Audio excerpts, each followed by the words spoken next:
Buenas tardes, les saludamos en ocasión de los 40 años de la agrupación TESPIS de Teatro Estable de la Universidad Metropolitana, con nuestra serie de charlas, entrevistas, lecturas dramatizadas y otros eventos para celebrar este aniversario.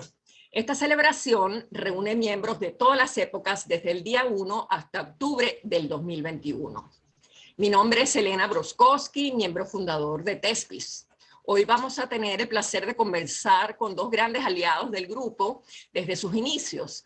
Pablo García Gámez desde Nueva York y Nabor Zambrano desde Caracas. Quisiera, presentarlos brevemente. Pablo es un docente, dramaturgo e investigador venezolano que trabajó en el Universal de Caracas cubriendo la Fuente de Teatro durante los años 80 y 90. Tuve la oportunidad de conocer muy de cerca el proceso de TESPIS e incluso nos acompañó el Festival Iberoamericano de Teatro FITEI en junio de 1987 en Oporto. Actualmente reside en Nueva York y sus creaciones dramatúrgicas han recibido los premios OLA y ACE, entre otros. Ha participado en el Coloquio Internacional sobre Latinos en Estados Unidos, Casa de las Américas, La Habana, y en la segunda Conferencia Científica Internacional Teatralidad, Antiteatralidad, Estudios Transdisciplinares y Escenológicos del Teatro Contemporáneo. Esto parece un trabalenguas, se lo voy a poner a alguien en clase de español. Nabor es un periodista icónico de la Fuente Cultural, con su programa Zona Libre, que se transmitió en la televisión venezolana durante casi 30 años. Cubrió muchos de los montajes de TESPIS en los años 80 y 90 y actualmente se encuentra editando el documental 4 décadas de búsqueda, que cubre la historia de la agrupación. El día del cierre de la semana aniversario vamos a compartir el tráiler de dicho documental. Y bueno, quiero decir que Nabor, tiene una larga carrera por diferentes medios audiovisuales, de prensa en Chile, en Venezuela, ha recibido todas las condecoraciones, pero no quiero, digamos, que desviar la conversación. Prefiero invertir los minutos en conversar con ellos y no hacer un largo listado, de verdad, de lo que, de la carrera, que ya sabemos que es importantísima de ambos. Así que, quiero darle primero que nada la palabra a Pablo para que nos comente un poquito sobre TESPI, sobre su relación. Saluda al grupo. Adelante, Pablo. Hola, muy buenas tardes. Muchas gracias por las palabras bonitas, muchas gracias por la invitación, por estar junto con Nabor. De TESPIS, ¿qué te puedo contar de TESPIS? Bueno, yo vivía en el Junquito, me mudé a Caracas, hace casi no me vivía en el Junquito, y comienzo a trabajar en el Museo de Arte Contemporáneo. Ahí conozco a una periodista llamada Maritza Jiménez, y un día le estaba hablando de una obra excelente, y ella me dijo, bueno, pero ella no tenía tiempo. Me dice, ¿por qué no la escribes tú? Y así comienza mi oficio de crítico. No se lo digan a nadie, por favor. Comienzo, digo lo de que vivía antes fuera, es porque empiezo a hacer mi cartografía de Caracas con el teatro. Empiezo a conocer Caracas con el teatro, yendo a trabajos, yendo a obras. Y un día, bueno, yo no sabía dónde quedaba la Metropolitana, quedaba ahí, para mí era el fin del mundo. Y decido ver el grupo, porque había escuchado algunos comentarios sobre un grupo que se llama TESPIS, no sé cuánto, y voy a ver el trabajo. Un trabajo de entrada me cautivó, sería la palabra, podría ser la palabra, me cautivó. Era un trabajo muy serio, muy honesto, orgánico, y era gente joven, gente muy, muy, muy joven, más jóvenes que yo incluso. Este, y resulta que digo, bueno, pero ¿qué pasa aquí? Porque sucedió algo con Tespis mientras estuve con ellos, mientras lo estuve cubriendo, y era que tú veías el espectáculo salía de la escena, del espacio escénico, y se venía al espacio del espectador. O sea, te involucraba, te llevaba adentro, eh, te llegaba adentro. Y dice, pero ¿cómo sucede eso? Tuve la suerte de, bueno, me invitaron a ver ensayos, me invitaron a ver cómo era el método de trabajo, informalmente, ¿no? informalmente, como te comentabas tú hace un momento, han pasado 40 años y cuando lo ves en retrospectiva, dices, bueno, ¿cuánto aprendí en ese momento? Y resulta que, bueno, estaba Fernando Iwoski, que tenía una pedagogía muy particular, yo creo que por eso funcionó lo de Tespis, porque era una pedagogía de que no era el profesor y el profesor que daba la orden, que daba sino que era una comunicación entre director y actores, ¿no? Entre el director y cada actor. Y de ahí Fernando sacaba también saberes de cada uno de ustedes, de cada uno de los miembros del grupo. Eso, y además trabajaba con el grupo. Siempre se sintió que este era un grupo, de que no había, era muy, muy, muy, muy homogéneo. Entonces, cada uno de los actores aportaba, Fernando aportaba y había un intercambio, había una comunicación muy estrecha, no de profesor-alumno, no de director-actor, sino una comunicación mucho más amplia. Me llamaba mucho la atención el manejo, el uso del espacio, donde casi no encontrabas nada, encontrabas exactamente lo esencial, lo elemental. ¿Por qué? ¿Para qué? Para destacar el trabajo del actor, para que el actor generara esa energía que nos venía a nosotros como espectadores. Y, por ejemplo, hay una frase tuya que nunca se me olvidó, y que cada vez que en la cantante Calva venía esa frase tuya, Elena, ¿qué hace esta mujer?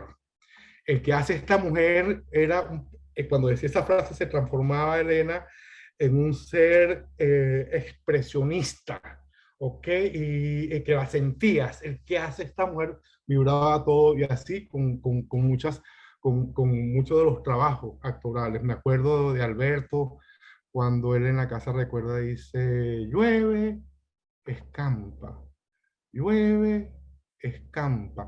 La musicalidad, la danza que hacía Alberto con ese llueve y escampa era sobrecogedora.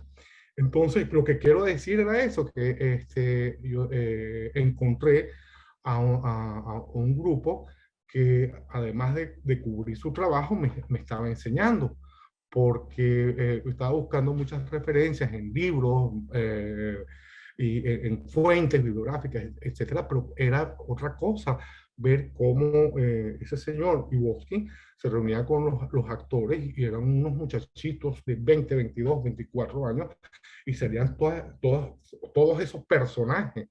El Pelícano, yo con el Pelícano, eh, ver a esa joven rubia, jovencita, siendo mamá de su contemporánea, decía, "Ah, pero bueno, hay mucho trabajo de fondo, mucho trabajo orgánico, mucho trabajo de energía, y por eso me involucré con Tespi. Cuando fuimos a Portugal sucedió, bueno, era la primera vez que salía con un grupo, íbamos a un país que no tiene el mismo idioma, parecido, pero no tiene el mismo idioma que nosotros, y lo pasé genial. Por ejemplo, cuando Gino, para el enfermo, hacían un primer performance, Gino perdido en Oporto, entonces llegaba con el mapa y no sé cuánto, y el público le encantaba eso, el público disfrutaba eso muchísimo. Y allá en Portugal, independientemente que se parezca bastante el portugués al español, vi que el teatro, el buen teatro, y cuando digo buen teatro no es el periodístico ni nada de eso, sino como un teatro hecho con el alma, hecho con el corazón, hecho con las vísceras, es un teatro que trasciende. Y estoy orgulloso y bien agradecido de haber presenciado esas experiencias en Portugal. Gracias, Pablo. De verdad que eres parte importante de la historia de Tespis y fue muy emocionante leer de nuevo las críticas que le realizaste al trabajo del grupo en la recopilación de material para el libro 4 décadas de búsqueda. Ahora quisiera invitar a Nabor a saludar a la audiencia y a comentarnos también sobre su historia con el grupo. Gracias, Elena. Bueno, la pregunta, ¿cómo me involucro yo con Thespis, cómo entro yo como periodista en la vida de Thespis y cómo Thespis se incorpora en mi vida de periodista, en mi agenda de reportero, ¿no? De una manera muy curiosa, porque el Teatro Thespis comenzó, como es natural, como un teatro universitario, y en general los teatros estudiantiles, universitarios, eran vistos como unos teatros amateur de unos muchachos que hacen teatro, porque cuando llegan los exámenes dejan a un lado a Shakespeare, dejan a un lado a Rengifo, dejan a un lado a Enrique Buenaventura, dejan a un lado a Gogol, dejan a un lado a Chekhov, porque tienen que estudiar y sacar las materias. Y cuando viene el semestre de nuevo, algunos se van, otros siguen, pero es natural, esa es una vida, es un ciclo que se cumple, y eso no es un pecado, eso no es una fatalidad, aunque con el tiempo ustedes demostraron que podían ser mucho más que un grupo estudiantil y hacer lo que en efecto hicieron, llegar a ser un teatro estable. Y la palabra estable, el término no es gratuito, porque alude a la estabilidad, alude a la consistencia, alude al arraigo, alude al contrato entre el grupo como un pacto, sino de sangre, no de las bodas de sangre de García Lorca, pero sí es un pacto de convivencia, de entenderse a través de la dramaturgia, que fue lo que ocurrió. Por ejemplo, el teatro de la Universidad Católica Andrés Bello, que lo dirigió durante mucho tiempo Reyes Andrade, después lo toma Virginia Aponte. Bueno, han pasado muchos años y ahora la sala de teatro de la UCAP lleva el nombre de Virginia Aponte, por ejemplo. Y ella siguió funcionando con ese teatro estudiantil que cabalgaba entre lo estudiantil y lo profesional, con una obra de repertorio que era una cita clásica de fin de año, que era la canción de Navidad, que era una obra preciosa, una obra conmovedora, que se parecía un poco en paralelo al Cascanueces, que también montaban algunas compañías de danza en Caracas, ¿no? Que en diciembre un poco el regalo para el público era: te llevamos a ver Canción de Navidad o te llevamos a ver el Cascanueces, por ejemplo. O en el caso de la Universidad Central de Venezuela, desde la época en que estaban gente como esos pioneros, esos maestros muy queridos, Humberto Orsini, Nicolás Curiel, por supuesto, Herman Lester.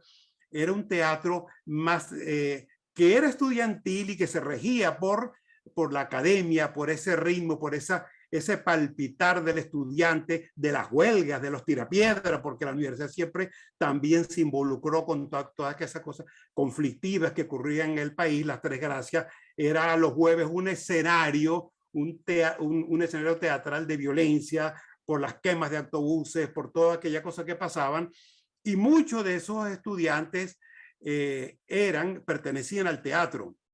Siempre el teatro de la central siempre se enfocaba en el teatro de izquierda, en el teatro ideológico, el teatro del descontento, de la denuncia social, y eso fue una personalidad. Eso no es ni malo ni bueno, eso fue la realidad, eso fue la historia, porque tenía mucho que ver cómo se formaron esas personas.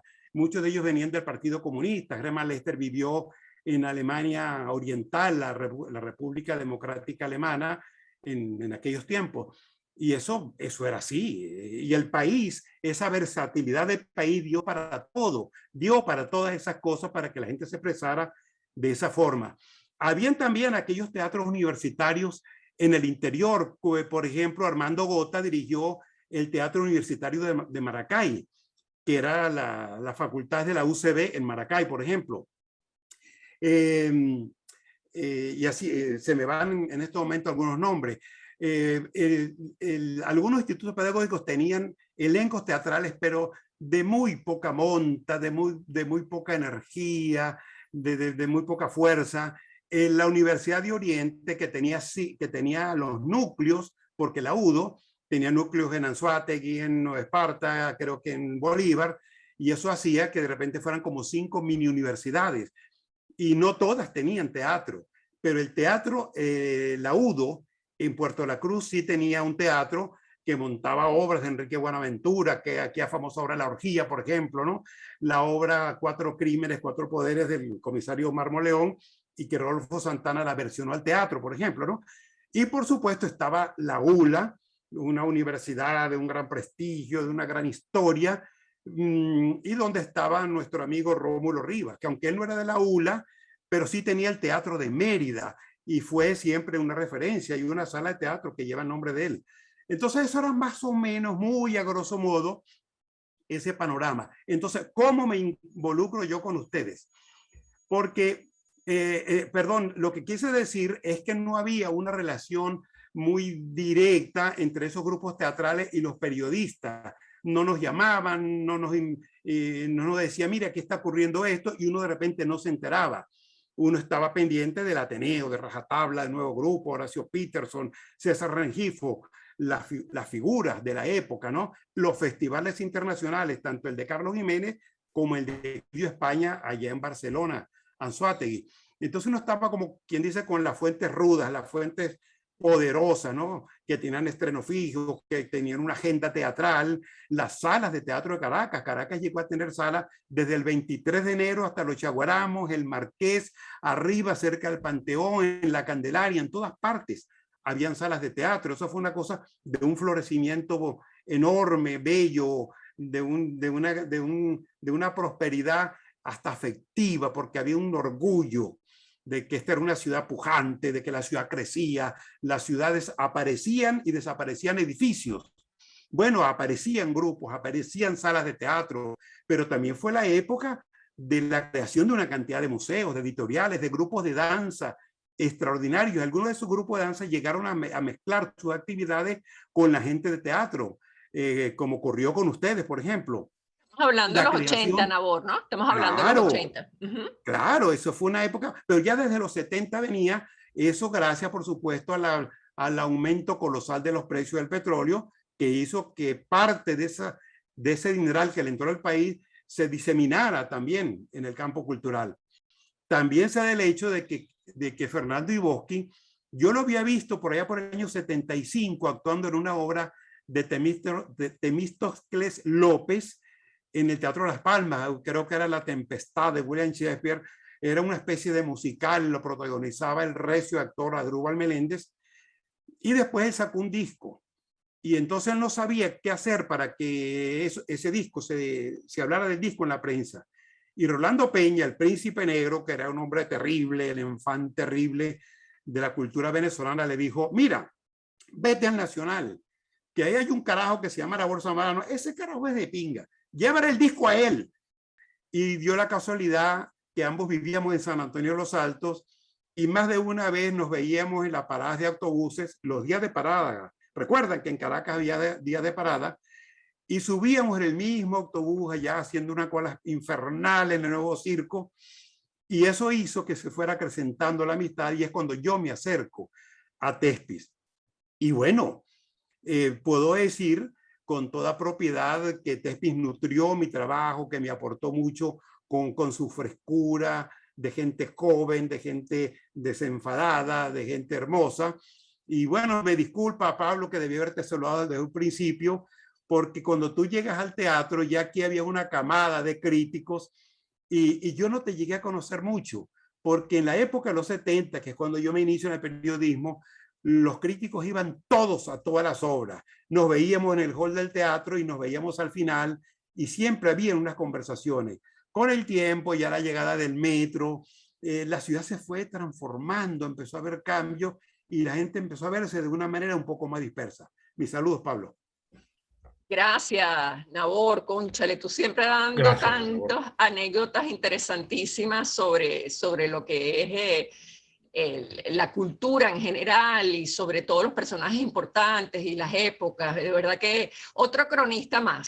En este mismo momento estás en una ardua fase de ensamblaje del documental sobre Thespis junto a Carlos Abate Marco, y nuestro agradecimiento es infinito por ello.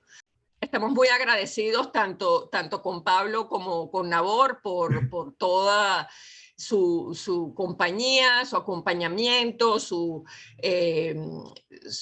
cercanía con el grupo.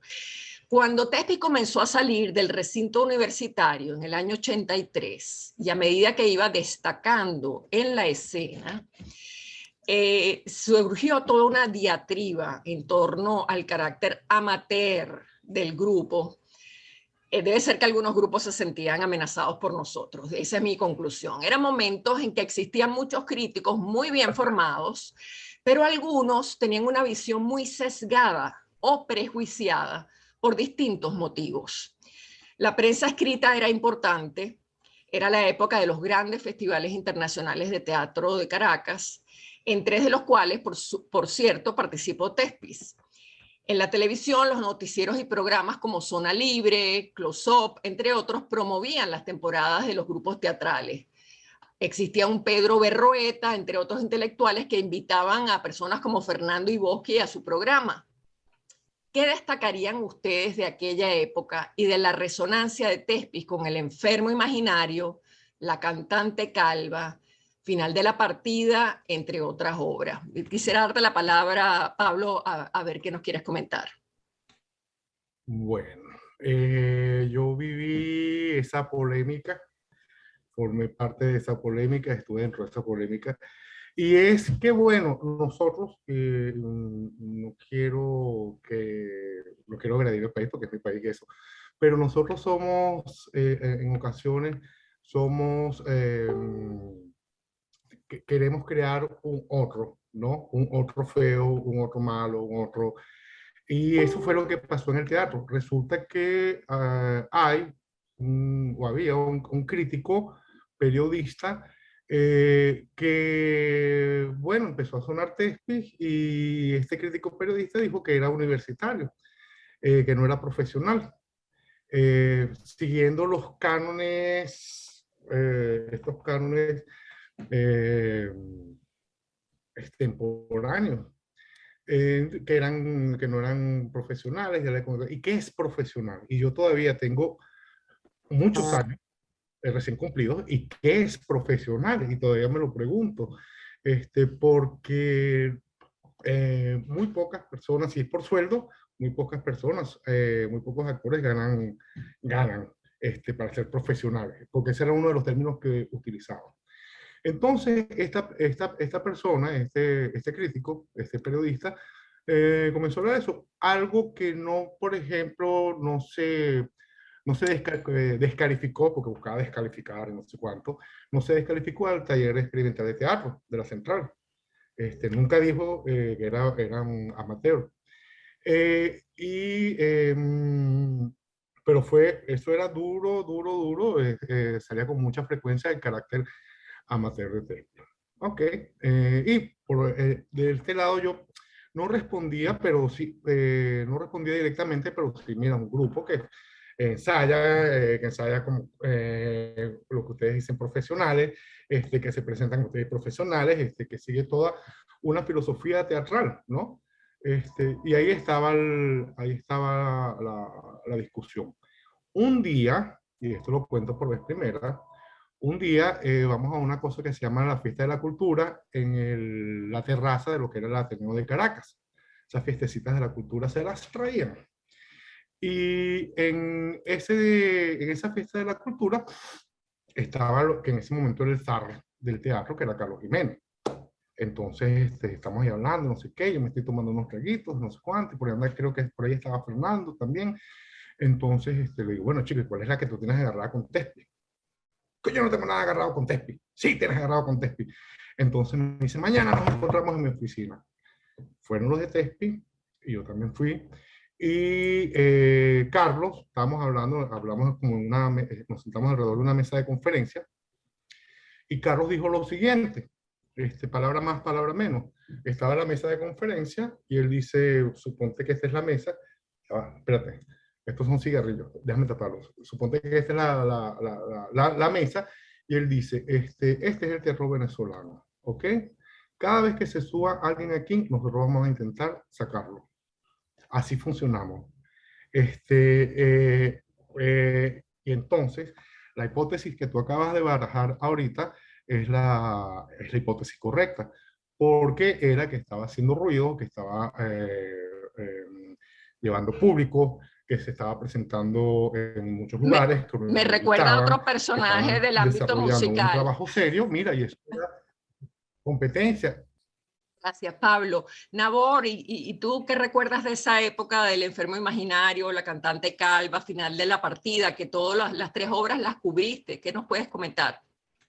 Sí, el tema ese de amateur profesional, bueno, no olvidemos que el Teatro Teja, el grupo Teja, que llegó a ser como ese grupo de relevo del nuevo grupo de Rajatabla, ya Javier Vidal venía haciendo teatro profesional desde antes, con obras de José Gabriel Núñez, como Los peces del acuario, por ejemplo, Ibrahim Guerra, por ejemplo, Carmen Mesuti, etcétera. Ya ellos hacían teatro profesional. Pero Javier Vidal se hizo muy amigo de José Simón Escalona, que era un muchachito flaco, alto, que venía de trabajar en liceos del 23 de enero.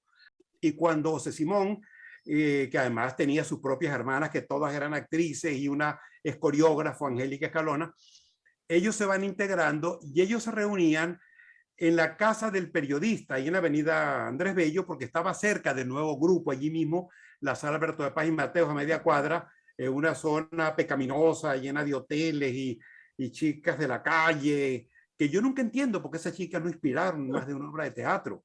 Ahí estaba el tema. La policía recogiéndolas en la jaula, el chulo escondido allá, fumando, leyendo Meridiano con un cigarrillo, mientras la policía se llevaba sus insumos económicos. Bueno, ellos se reunían ahí en la oficina, en el sótano del colegio, y nosotros teníamos en la revista Escena, que dirigía Pablo Antillano, una oficina más arriba. Entonces yo bajaba siempre, conversábamos mucho, y ellos empezaron a hacer obras de teatro. Ahí estaba este muchacho, ícono del teatro, Tedgui, Marco Antonio Tedgui, que era un poco como el ideólogo de ellos. Julie Restifo todavía no era novia de José Simón, perdón, de Javier. La novia de Javier era Pilar Romero, que sí era una actriz que también venía del oeste de Caracas, por cierto. Y nadie le dijo que eran amateur, nadie le dijo. Y ellos entraron directo al Alberto de Paz y Mateos. Sí recuerdo que ellos duraron muy poco ahí. Y yo le pregunté a Cabrujas en una entrevista, ¿por qué estos muchachos nos siguen aquí? Y él dijo, porque esta es la sala Alberto de Paz y Mateos, esta es la sala del nuevo grupo, es nuestra. Refleja nuestra personalidad, nuestra estética, nuestro interés en el teatro, nuestra dramaturgia, porque todos ahí eran dramaturgos, Román Chalbó, José Ignacio Cabruja y Román Chalbó, por supuesto. Exacto, creo que está correcto. Y entonces, y él dijo, lo correcto es que ellos tengan su propia sede, porque es lo que los va a definir en un espacio. El público va a ir a la sede de ellos y verá las obras, si es que tienen convocatoria, como el chiste de Churchill, si es que el público los va a ver. De manera que eso fue más o menos así. Eso inclusive yo creo que quedó olvidado porque ustedes luego demostraron que se las traían, ¿no? Y luego ya Fernando con su formación con la gente del taller experimental de teatro, que era una gente muy especial y muy pretenciosa, a mí me las hicieron feas, a mí me hicieron más de un agravio. No estoy haciendo reclamo, estoy diciendo solamente que la gente es como es, así como Pablo acaba de contar esa anécdota que la contó por primera vez y que me deja mortificado, lo de Carlos Jiménez. Bueno, también es, pero eso no es así, porque acuérdense que el TED, cuando terminaba sus funciones, ellos no salían a recibir los aplausos. La gente los aplaudía y ellos no salían. Entonces, yo más de una vez fui a grabarlo por esa iniciativa de uno. Oye, tengo cámaras, hoy me dieron equipo, y uno iba a grabarlo. Y ellos más de una vez me dejaron esperando y no salieron a hacerme una escena para el teatro. La respuesta que mandaron es, no hemos pedido cámaras de televisión. Y de ahí salió gente muy buena, por cierto. Y eso está bien. Esas cosas no van a una carpeta de agravio. Al contrario, es la historia del teatro venezolano. La gente que lo ha hecho con su neurosis, con su ego, pero también con su gran desprendimiento, con su gran generosidad, con su gran amor. Eso es la vida. La vida es eso. La vida no es la uniformidad que todos queremos para yo ser feliz a costa de tu sacrificio y de tus problemas. Muy bien, la primera obra que yo registro para televisión de Tespis fue El enfermo imaginario, porque en el Canal 8 había habido ya el cambio de gobierno de Luis Herrera para Lucinchi, más o menos, y se creó un programa en la mañana que se llamaba La Noticia en Acción, algo así. Y nos daban la oportunidad de hacer reportajes largos, hasta de 10 minutos, que eso era un lujo, además. Y entonces yo me fui para la universidad y ahí están, por ahí está ese video en muy mal estado porque la tecnología con que se grabó, el tipo de formato audiovisual, el tipo de cinta fue desplazado con el tiempo por otras más superiores, de más calidad, de mejor resolución. Y el calor, el tiempo, los hongos, la falta de mantenimiento hicieron que esas cintas se fueran dañando y ese material se perdió. Yo acabo de botar 500 horas de televisión.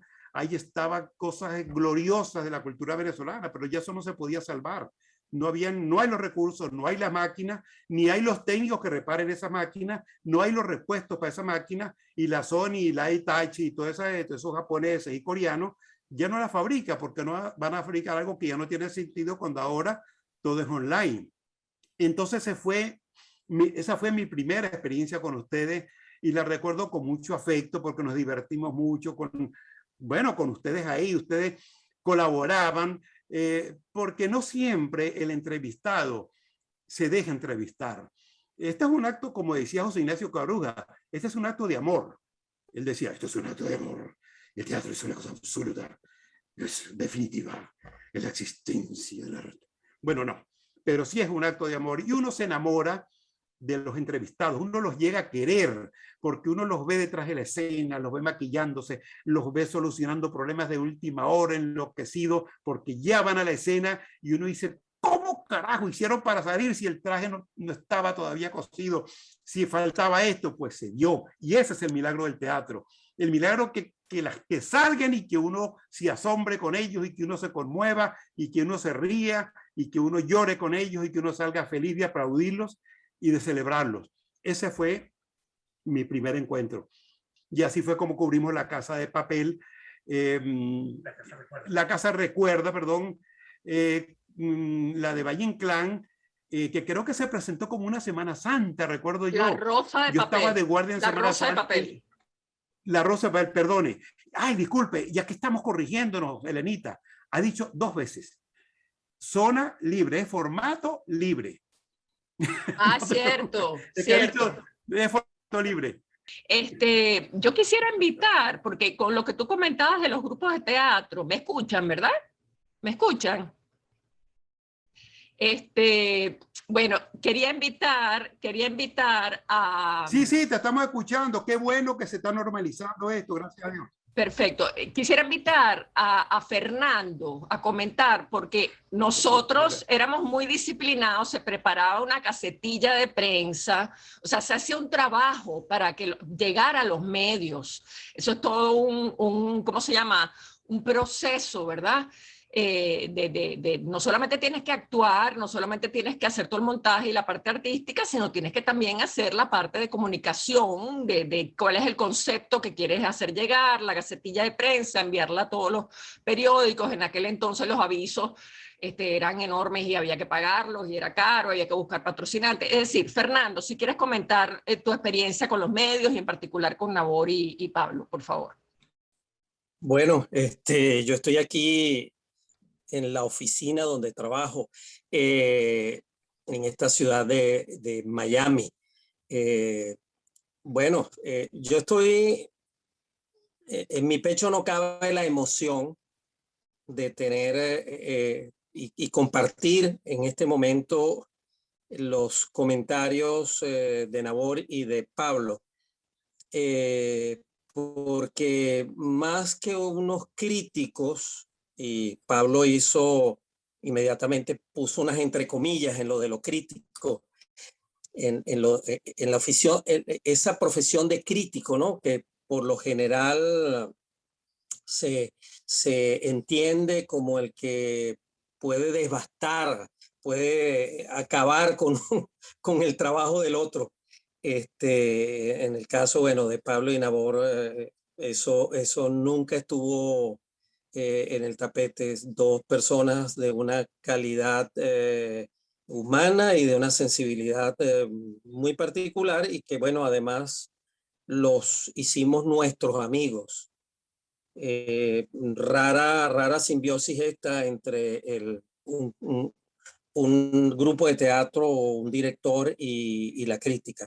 O en el caso de Nabor, no el crítico, sino el que hace posible que se vea en pantalla el trabajo de un creador y de un grupo como el nuestro. Desde el comienzo nos planteamos que teníamos que difundir el trabajo que estábamos haciendo, que era importante que los medios cubrieran lo que estábamos haciendo.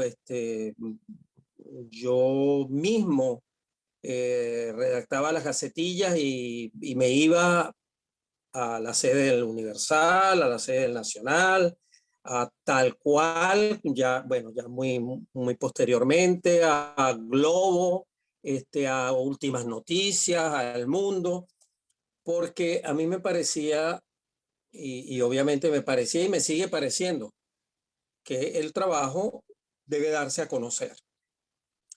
Desde el comienzo insistí de que nosotros hacíamos teatro, simple y llanamente nosotros hacíamos teatro en un espacio universitario, pero teatro. Por eso en algún momento cuando surgió cuando le dimos ya un rango, una personalidad a Tespis, lo llamamos así, Tespis Teatro Estable de la Universidad Metropolitana.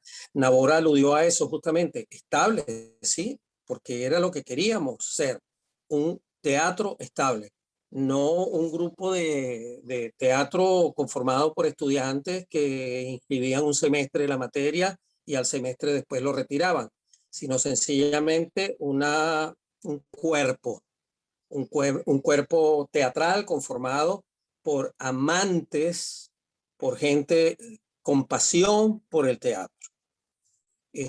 Y bueno, el resultado se obtuvo, la agrupación cobró vida, cobró fuerza, y eso es, bueno, eso es parte de la historia.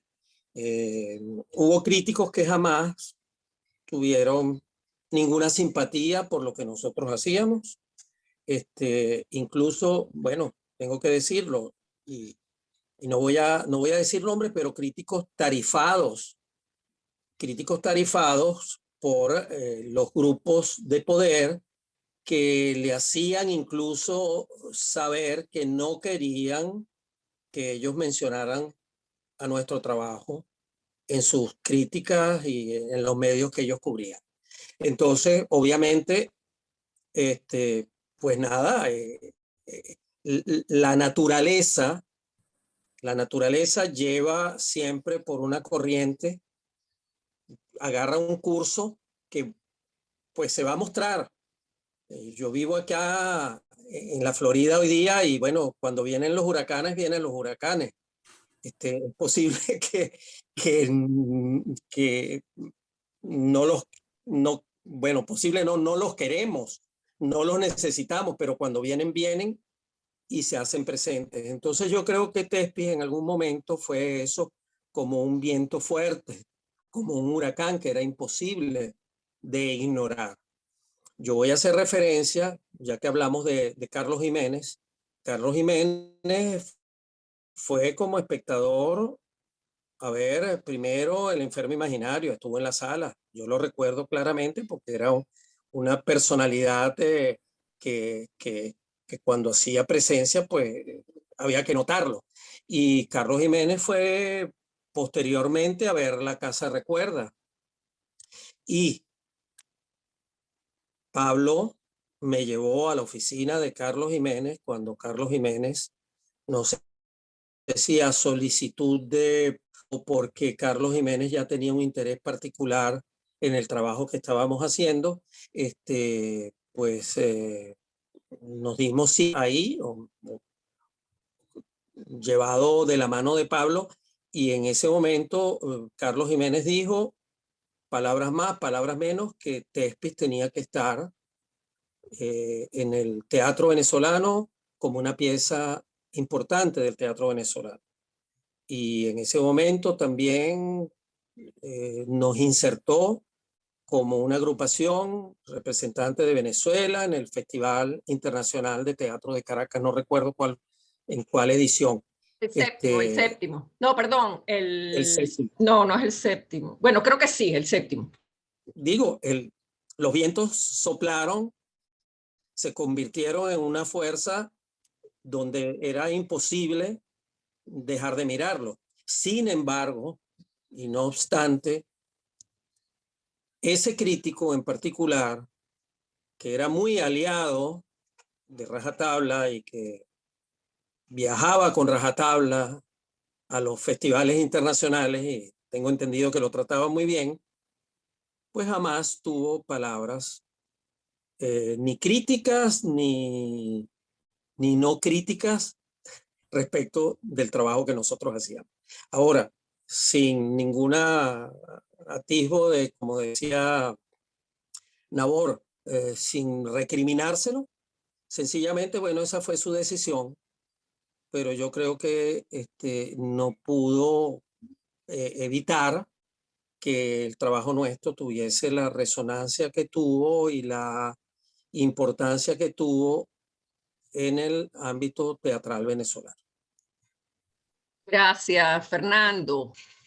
Quisiera pedirle un comentario a Pablo ahorita. Pablo, tú vives en Nueva York y supongo que habrás tenido la oportunidad de ver el trabajo de Moisés Kaufman, quien ha declarado que su experiencia tespiana y lo que aprendió de Fernando Iwosky ha influido mucho en su propuesta. ¿Qué nos puedes comentar sobre la obra de Moisés? Yo creo que, o sea, me parece que Thespis fue como un material de base, como que Moisés pudo agarrar las bases del trabajo que él iba a realizar posteriormente. Como te digo, Thespis hace una aproximación muy particular, muy particular sobre el hecho teatral. Y muchos de esos elementos los puedes ver en sus montajes.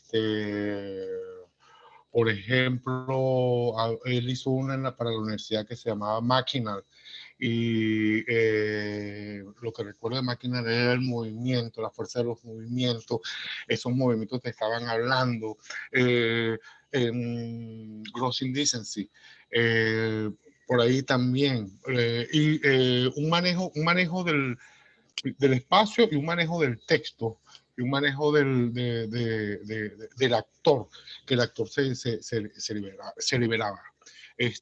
Además, con el Tectonic, ese trabajo tan célebre que él hizo, de ir a aquel pueblo a hacer entrevistas para crear la obra. Allá hay mucho elemento de Thespis, muchas referencias a su labor cuando pasó su labor thespiniana. Por supuesto, definitivamente, Thespis fue una base para Moisés, por supuestísimamente. Esa manera de trabajarlo, y que de alguna manera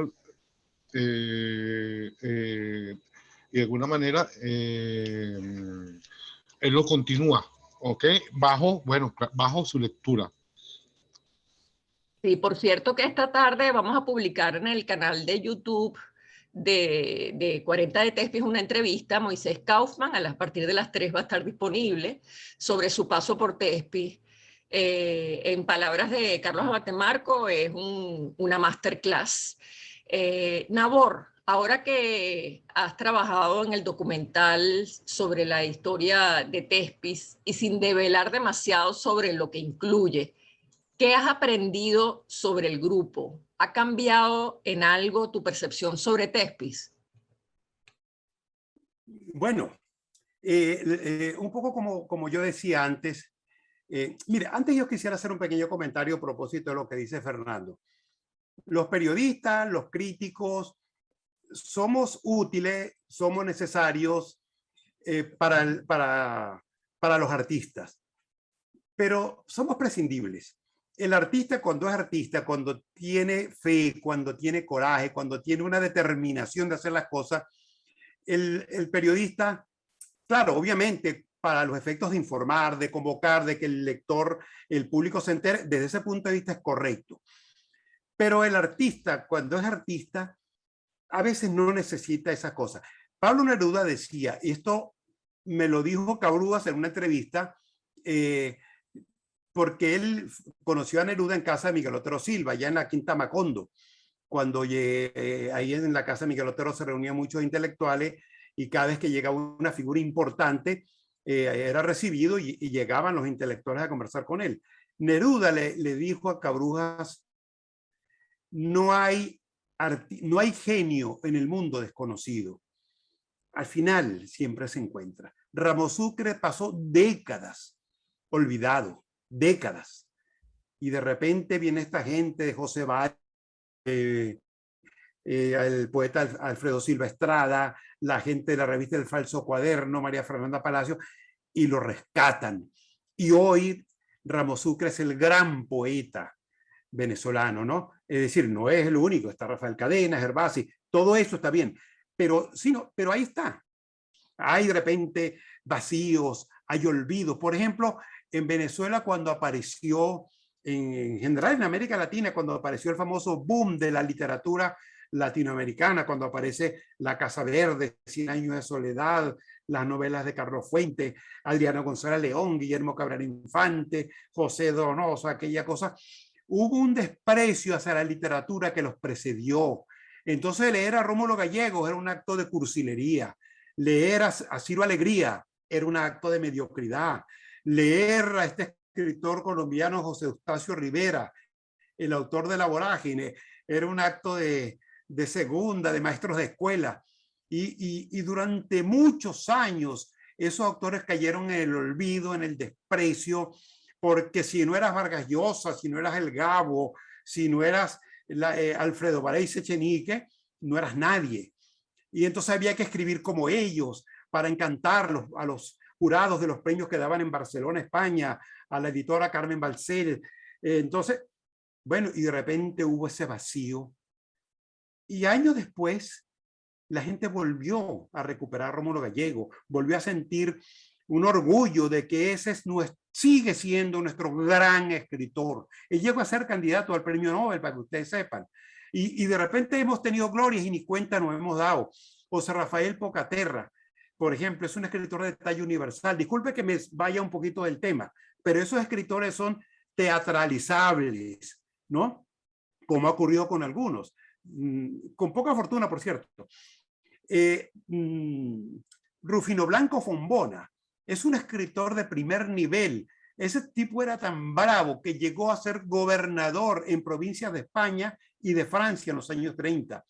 Y los intelectuales europeos, españoles sobre todo, las grandes figuras de letras lo candidatearon para el Premio Nobel de Literatura. Entonces, con el arte pasan esas injusticias y ustedes las vivieron con esa mirada así un poco despectiva desde arriba de algunos críticos, de alguna gente, pero ustedes están ahí. ¿Qué extraño? Los extraño, los quisiera volver a ver en escena, me gustaría, los extraño como extraño a Seinfeld, por ejemplo.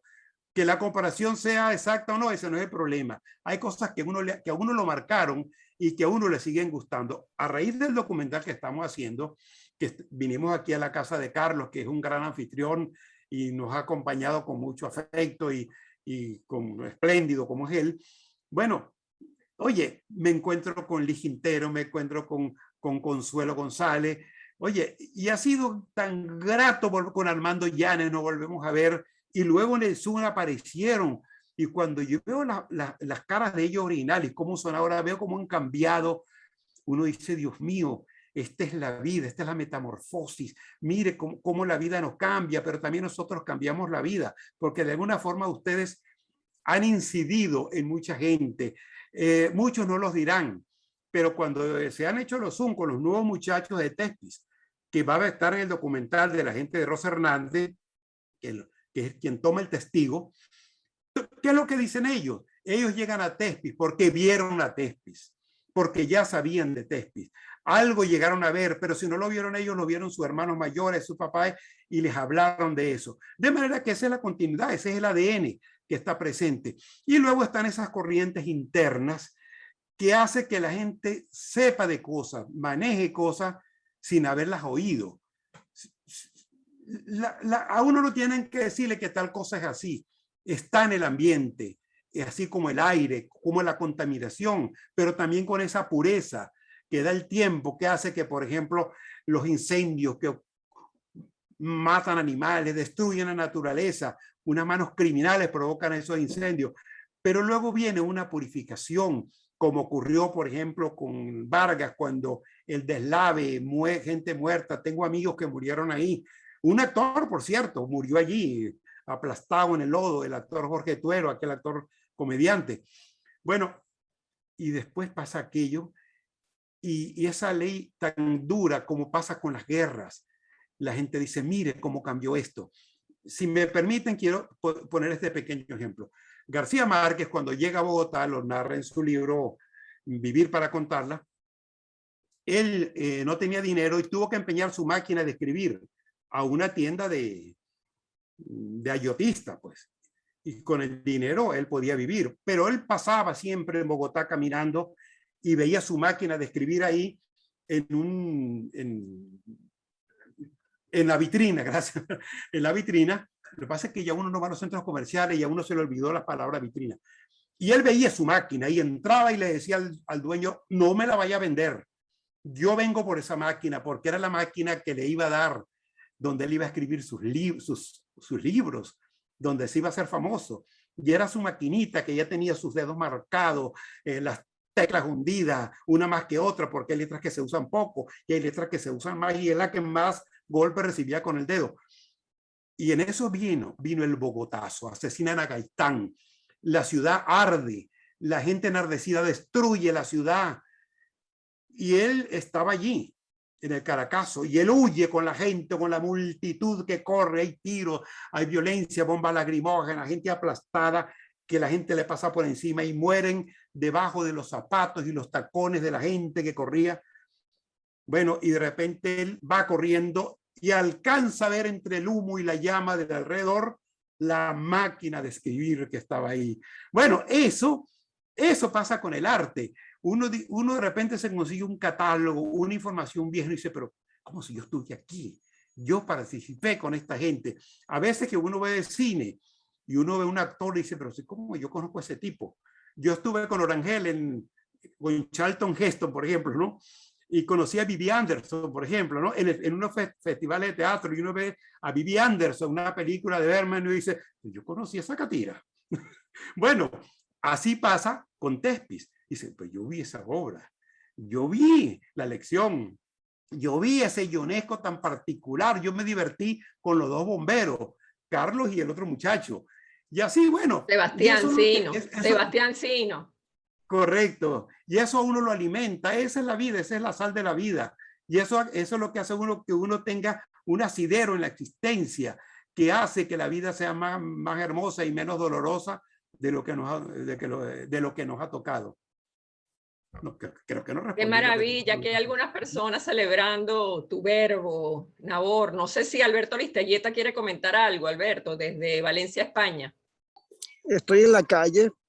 Hoy no estoy en casa, pero no quería perderme esta tertulia, y verdaderamente ha sido súper nutritivo, y sobre todo escuchar de primera mano esos detalles, esos entretelones, esas cosas que no se publican, que se guardan y que hoy generosamente Nabor está compartiendo con todos nosotros.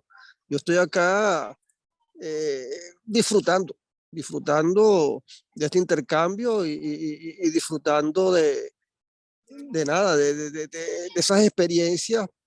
Y ahí pues lancé una indirecta, porque verdad que Nabor tiene material para hacer un libro sobre el teatro en Venezuela, porque ha conocido, todo, pues la historia reciente, Chocrón, Cabruja, en fin. Yo creo que ahí hay mucho material, y la ventaja es que mientras esté en tu memoria, Nabor, y eso pueda llevarse un texto, no pasará como esas cintas de video que nos estabas contando que se perdieron y que eran recuperables. Entonces yo creo que eso hay que plasmarlo y dejar ese legado para quienes vengan detrás y pueda, como tú dices, pues recoger la batuta y seguir adelante. Excelente. Se puede también hacer unos clips audiovisuales para YouTube, Nahor.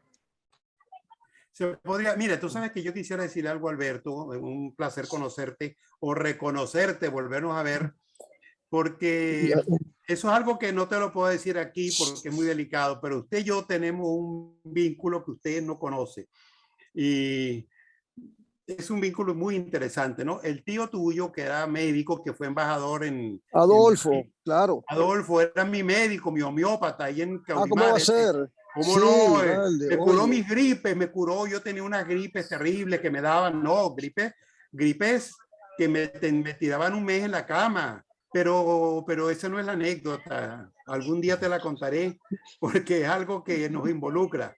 Cuando quiera, claro que sí. Pero Muchas tú deberías, gracias, Alberto. te voy a decir algo. Cuando me veas me vas a tener que pedir la bendición y después te digo por qué. Pero desde ya, Okay. Dios te bendiga. Desde ya, Dios te bendiga. Pero después te lo cuento. De acuerdo, Alberto fue mi ese cuento no me marido lo pierdo. en la cantante Calva 1, era el señor Martín conmigo. Sí, quisiera también invitar, creo que el Daniel iPhone es Daniel Bernard desde El Salvador, es así, no sé si puedes hablar, Daniel. Así es, Elena, no sé si me están escuchando. Perfectamente. Qué bueno, Fuerte y claro. porque también estoy en la calle y no me quería perder toda esta sesión y poder oírlos y compartir con ustedes. Gracias, Daniel. Y también tenemos a Gustavo Velázquez, que es de los fundadores que está en Ecuador. No sé si Gustavo puede hablar en este momento. No sé si me escuchan. Buenas tardes a todos. Perfectamente, Gustavo. Elena, Perfecto. un gusto. Fernando, Nahor, por supuesto, no nos conocemos, pero siempre te he seguido, ¿no? Y bueno, rápidamente, porque soy un ignorante supino en los temas del teatro, yo fui uno de los originarios de la formación, Fernando, por la idea de generar actividad estudiantil con la gente de servicios generales y todo aquello que teníamos como promotores de cosas nuevas en la universidad. Y de verdad que fue una experiencia inolvidable. Mi ex esposa, María Matilde, estuvo también en el teatro, fue una gran actriz allí. Y tuviste a mi hija hace unos cuantos años también, Fernando, en el grupo, durante un semestre, lamentablemente, porque no, por lo menos por la parte de la herencia mía, no somos gente de teatro, ¿no? Pero he estado, me disculpan, un poco erráticamente conectado con ustedes y la verdad es que he disfrutado muchísimo, lamenté muchísimo no estar cuando hablaron del Día que me quieras, que fue donde tuve la opción de pararme frente al público, qué osadía, pero recuerdo todos los detalles como si los hubiéramos presentado el día de ayer. Es como Fernando decía, y ese amor que se ve, que se siente en estas memorias tan gratas. Gracias por darme la oportunidad, Elena, de conversar. Voy en un taxi por Quito hacia la oficina para que veas el detalle importantísimo de esta reunión. Estoy encantado de que me hayas invitado a hablar y un abrazo muy cariñoso, muy amplio para todos y para todos los que hicieron posible el trabajo. Nosotros pusimos la semilla en el piso y ustedes fueron la lluvia y el sol que la hizo germinar, ¿no? Un gusto, gracias por permitirme estar con ustedes. Muchas gracias, Gustavo. Qué buena señal desde un taxi en movimiento. Un abrazo grande, Gustavo, un abrazo muy grande para ti.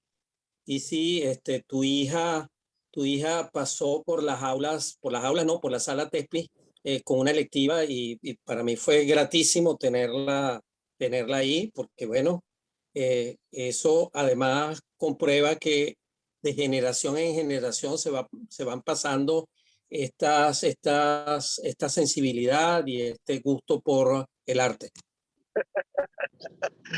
Sí, señor Fernando, de verdad un gusto. Mira, Verónica me comentó cuando se inscribió en esa electiva, como decía, a nivel académico, quizás, participar un poco de lo que su papá y su mamá hicimos. Y me comentó que tú le habías preguntado por nosotros, o sea que de alguna manera te ubicaste en los apellidos y eso yo lo agradecí mucho, ¿no? Puesto que es algo que, bueno, yo me fui por el lado de la ingeniería. Ustedes deben haber oído hablar de mí si saben algo de concreto, ¿no? Pero si no lo saben, pues yo soy uno de los especialistas en esa área. Eso me trajo a Ecuador hace 5 años y he sido partícipe de la generación de los materiales para el metro de Quito, que está a punto de inaugurarse. Entonces es un orgullo especial, similar, aunque no tan afectivo como el que ustedes sienten por el trabajo que han hecho. Gracias, Fernando. Gracias, Elena. Nabor, mi respeto, hermano. Usted es la historia del periodismo general en Venezuela. Quien no te conoce no sabe de nuestro país, hermano. Un gusto, de verdad, y sigan conversando. No les quito más tiempo. Gracias, Gustavo. De verdad que Quito es una maravilla. Estuve en el 2017 y lo disfruté muchísimo. Bueno, tenemos 2 personas que quieren intervenir. Le doy la palabra a Víctor Turco. ¿Qué tal? Hola, Nabor. Hola, Pablo. ¿Qué tal? No sé. Nabor, ¿tú sabes quién me dio trabajo y con quién yo mataba tigres como fotógrafo en mi época de estudiante de mecánica en la Metropolitana? Clementina y Marisela. Ellos fueron como que mis primeros clientes. Yo estaba estudiando mecánica y me interesé por la fotografía y terminé haciendo fotos para la relaciones institucionales, que era como se llamaba el departamento que ellas manejaban, ¿no? Las exposiciones en la sala, aquí y allá, y bueno, y lo demás es historia, pues entré en Tespis y todo lo demás. Te quería contar eso y bueno, y aparte de todo agradecerles a los dos por todas esas anécdotas. Me pareció excelente toda la contextualización del entorno caraqueño de la época. Estoy viviendo en Canadá, por eso es que te lo digo de esta manera, porque tengo ya casi 15 años viviendo en Canadá y todas esas anécdotas de las salas en Caracas, que si en Chacaíto, que si la de Horacio Peterson, que si la de la Florida, la del Marqués, la de, no sé, me has traído una cantidad de memorias y como que conectas toda la historia de una manera tan organizada que de verdad te lo agradezco, ¿no? Y bueno, y como para de repente ponerlos en un reto especial aquí a los dos, y como para tal vez contrarrestar un poco no contrarrestar nada, pero una pregunta así traviesa que se me ocurre. ¿Alguna vez escribieron algo que fuera, digamos, alguna crítica constructiva al trabajo de Tespis? Pues independientemente del aprecio por el trabajo y todo lo que se habló, ¿verdad? De la aproximación al trabajo y del esfuerzo y de la disciplina y todo eso, siempre está como que el gusto personal o cositas que las hubieras hecho de otra manera o otra vez. Entonces, una pregunta así a ambos. Pues, ¿hubo algo en alguna vez que ustedes dijeran, oye, esto no me gustó, y que lo hayan puesto en papel o en vivo? Quiero darle la palabra a Pablo para que responda esa pregunta. Ok, aquí estoy yo en la clase. Creo... Hola, Víctor, gracias por la foto. Fantástica. Creo que en la medida de lo que pude, traté de ser, o fui honesto con lo que escribía acerca del trabajo de Tespis. Como te digo, fue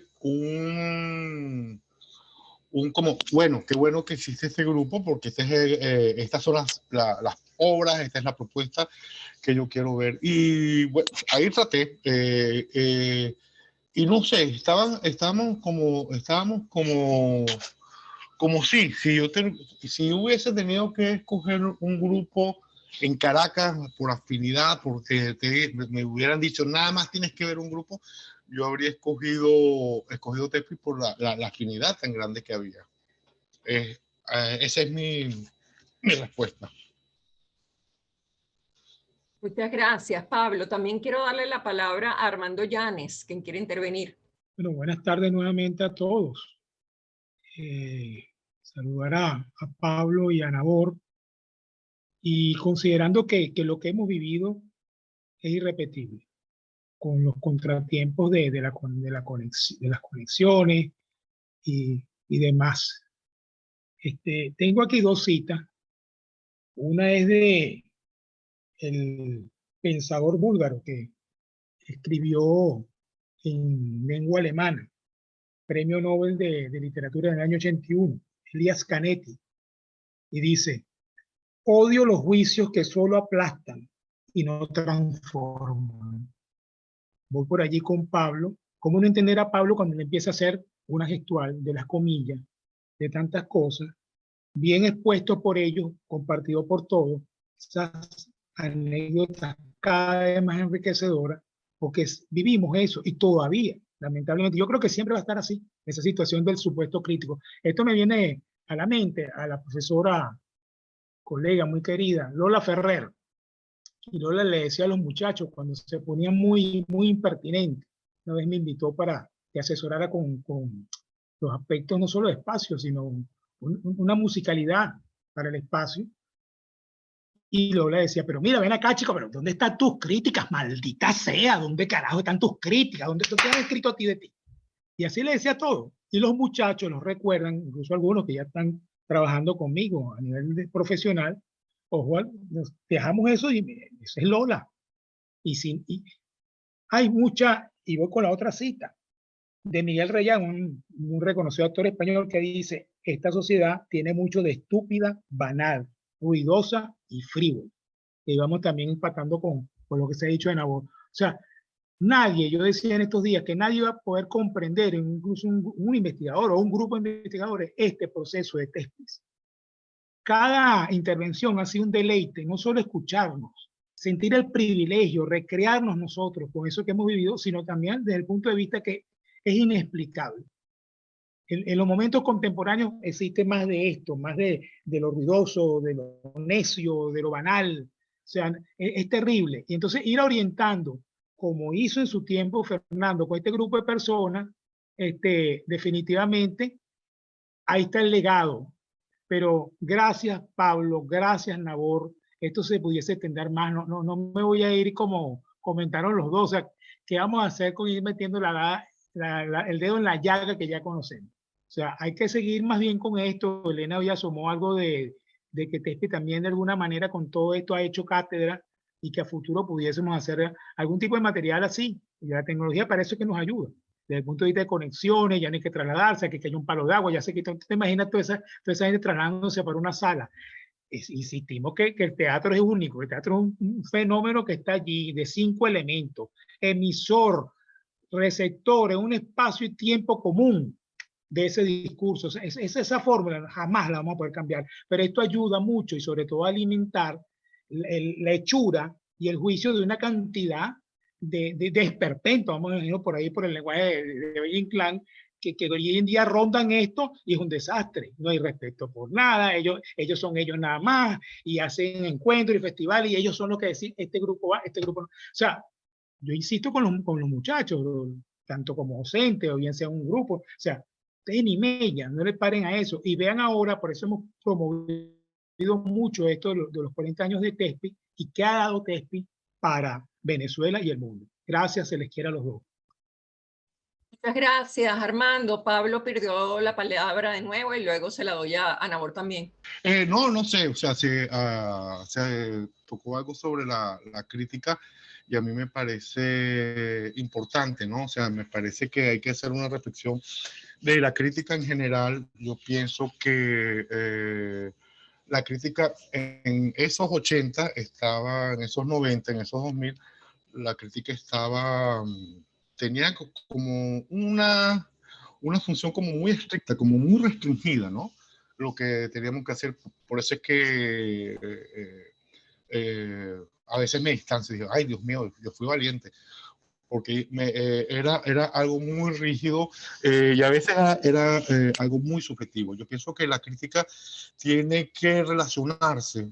Agradezco de nuevo a Thespis, Fernando, todos, agradezco de nuevo a Thespis, porque para mí y para este montón de años que tengo encima, así fue. Thespis fue una escuela. O sea, yo aprendí viendo los ejercicios que hacían, las chanzas que se hacían, las pullitas que se lanzaban echando broma, y eso fue lo que ayudó. Pienso que el crítico, bueno, que me parece que es una especie en extinción, porque por los cambios económicos, no solo en Venezuela, sino en todo el mundo, la imagen del crítico está desapareciendo, o sea, se está modificando.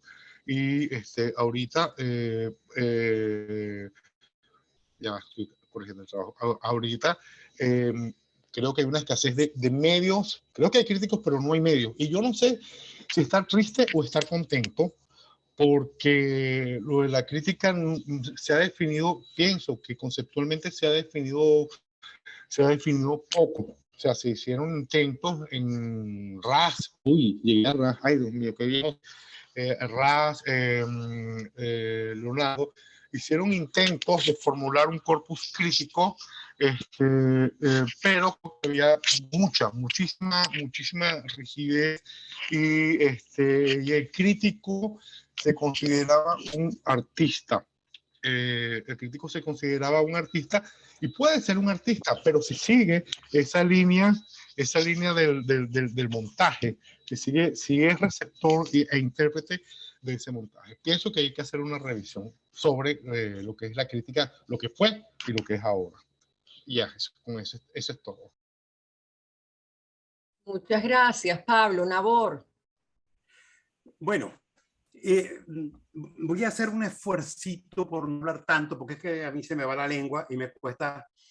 En efecto, yo no soy crítico, yo soy solamente periodista, y yo, discúlpenme que hable de mí, pero yo he hecho periodismo de ese periodismo policial, de ir a la policía y los asesinatos y las puñaladas, aquel de campanita, urgente, última hora, como te acuerdas, Radio Rumbo. Bueno, yo hice ese periodismo, periodismo científico, yo que soy un ignorante, que no sé lo que es una aspirina, pero me tocó. Y también hice periodismo de guerra, porque cubrí golpes de Estado, imagínense ustedes. Y de manera que tengo, como quien dice, un pequeño bagaje, ¿no? Entonces, ¿qué ocurre? Que de alguna forma sí, es un periodismo que tenía cierto sentido de la interpretación. Aquí se habló durante una época, y a mí alguien por ahí en alguna tesis de grado me incluyó en eso que se llamó el nuevo periodismo, que en Estados Unidos lo hizo el periodista escritor Tom Wolfe, por ejemplo, ¿no? Que eran los periodistas que que fueron a Vietnam, que estuvieron en acontecimientos bravos de la historia, y en vez de hacer la crónica que iba a publicar el New York Times, el Washington Post, hacían una crónica que era periodística porque decía la verdad, digamos, con hechos reales, pero era la invención, la ficción, un poco lo que hacía Hemingway cuando fue corresponsal en la Segunda Guerra Mundial y cuando estuvo en España y escribió las crónicas que terminaron siendo novelas, novelas extraordinarias. De manera que yo me inscribo un poco dentro de esa categoría. Algunas de las personas que hablaron aquí, que dijeron esas palabras amables, mire, yo no soy el único. Aquí hay una cantidad de periodistas a los que nadie les ha hecho un reconocimiento. Y bueno, ahí está Marisa Jiménez, que tú la acabas de nombrar, Pablo. Marisa Jiménez sigue siendo esa reportera afanada, que ama la fuente, que ama el arte, que lo apoya con denuedo, con muchísima pasión. Y como ella, una cantidad, Juan Antonio González, por ejemplo, que tiene décadas.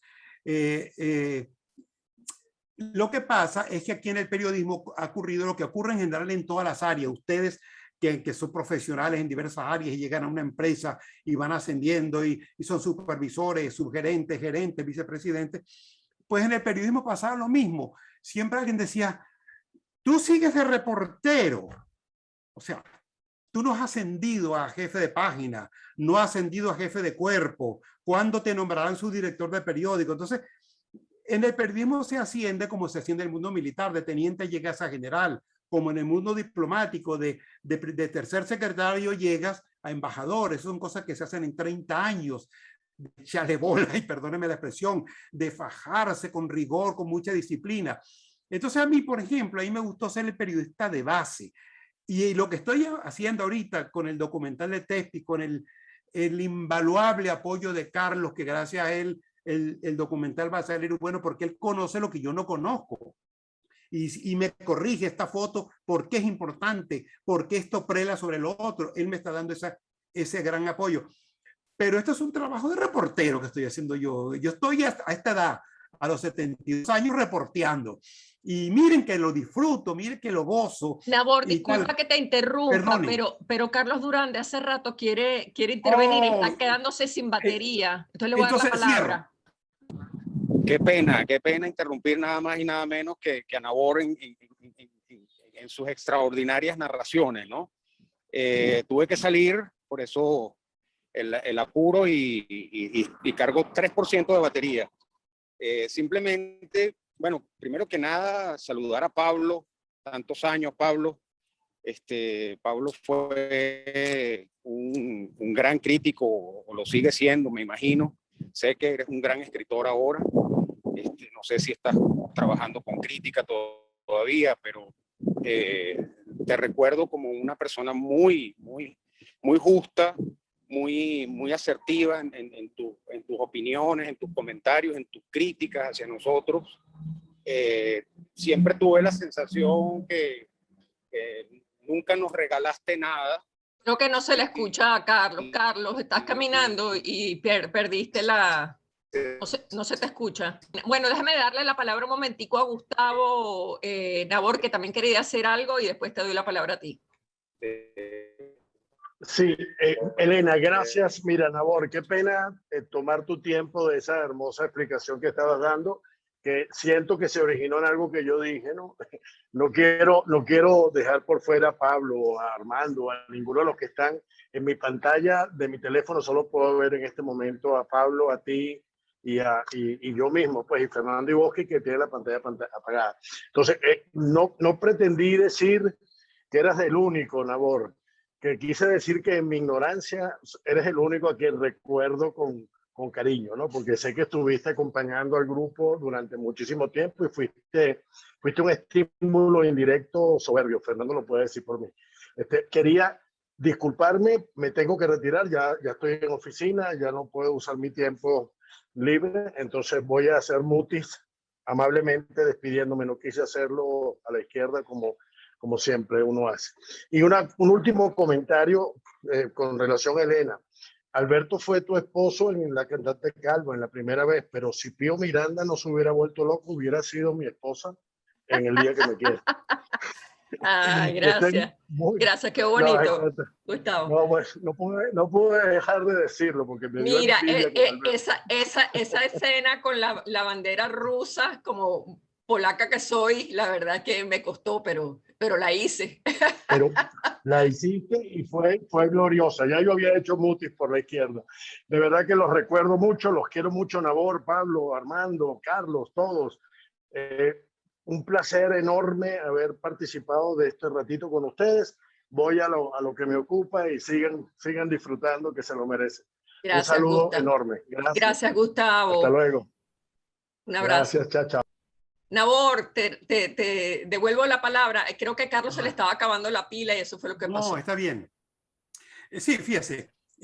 Bueno, uno, que aquí hay una gran cantidad de periodistas que fueron también nuestros referentes, y gracias a ellos, uno como lector del Nacional de aquella época, de los años 70, uno empezó a aprender la cultura venezolana a partir de esos grandes periodistas. De alguna forma uno se amamantó de esas redacciones, ¿no? Pero con respecto a la cosa de la crítica y todo eso, quienes hemos ejercido el periodismo en Venezuela, y esto es como un sentimiento general, hemos sido poco objetivos. Ustedes dirán, ¿cómo es eso?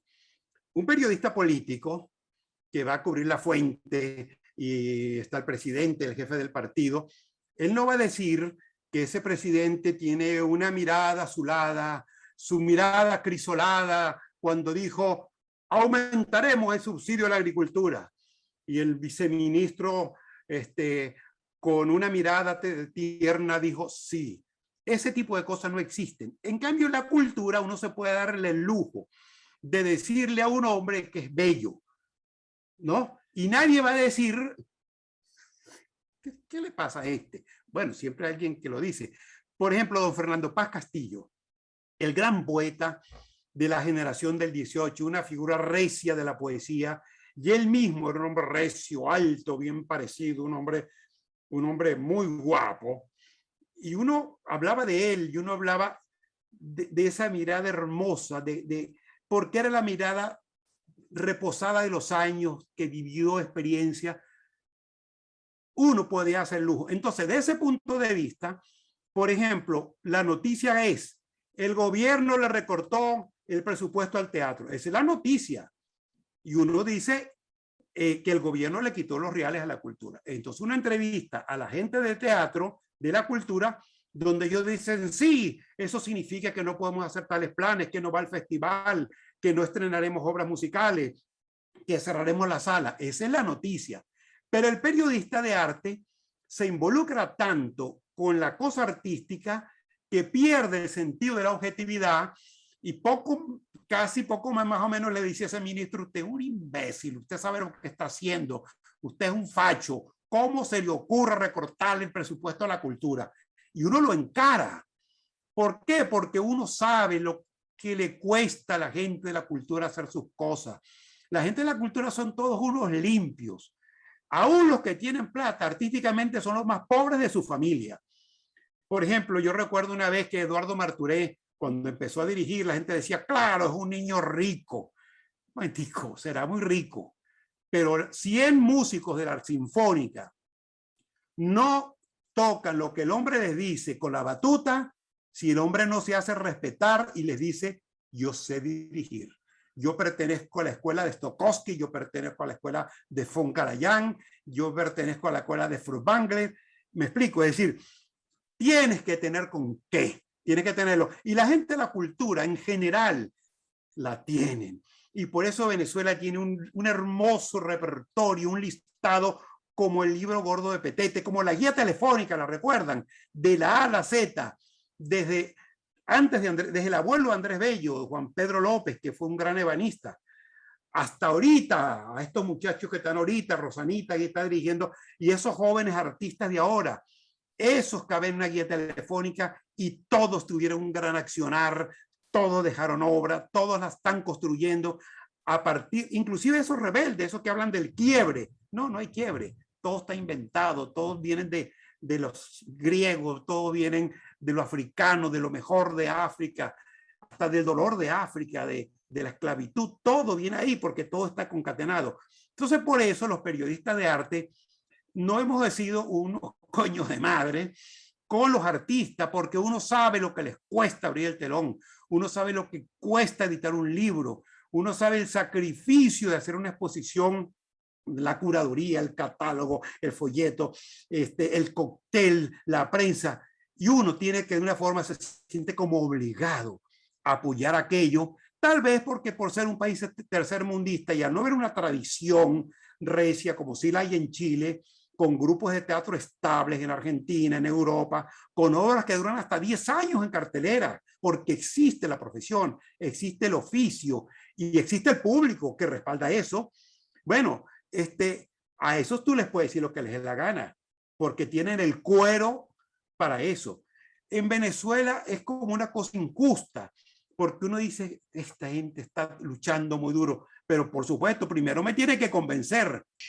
Quisiera también agradecer al Centro de Artes Integradas y al Centro de Artes Escénicas por facilitarnos la plataforma Zoom. Yo no sé si para finalizar, si Carlos Abatemarco desea hacer algún comentario, porque está allí con Nabor. Carlos, ¿quieres intervenir? Bueno, yo agradezco a la vida, agradezco a todos ustedes, digamos, esta gran oportunidad de tener no solo a Nabor Zambrano en mi casa, que es bueno, una persona querida, sino escuchar a nuestro querido Pablo García, que estuvo con nosotros en Oporto, que es una persona con quien tuve el privilegio de comerme un pescado frito en el Rey de Pescado junto a Armando Llanes, un inicio de año. O sea, son cosas hermosas de la vida. A Fernando Iboski, que está con nosotros, a todos los amigos. Y de verdad, gracias, Helenita, también por esta oportunidad, por ser coordinadora de todo este evento. Y se les quiere muchísimo. Son las palabras que yo puedo decir. Siento ahora esa emoción de haberme encontrado con ustedes y algo que me conmueve mucho. Por ejemplo, Fernando, que fue mi gran amigo en San Antonio.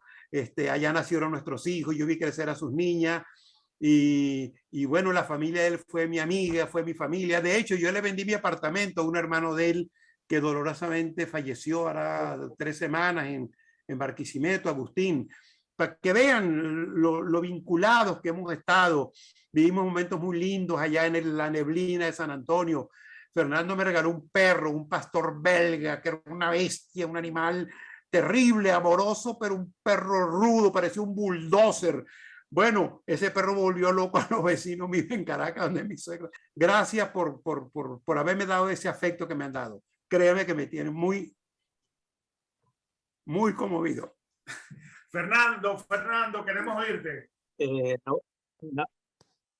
Nabor, obviamente no te puedo abrazar y darte un beso como mereces, porque eres una persona muy bella, y me permito decir tú hiciste alusión a eso, ¿no? De que a veces no se puede decir determinada persona es bello, pero tú eres un bello ejemplar de lo que es un parpadeo de virilidad está diciendo. No, de lo que es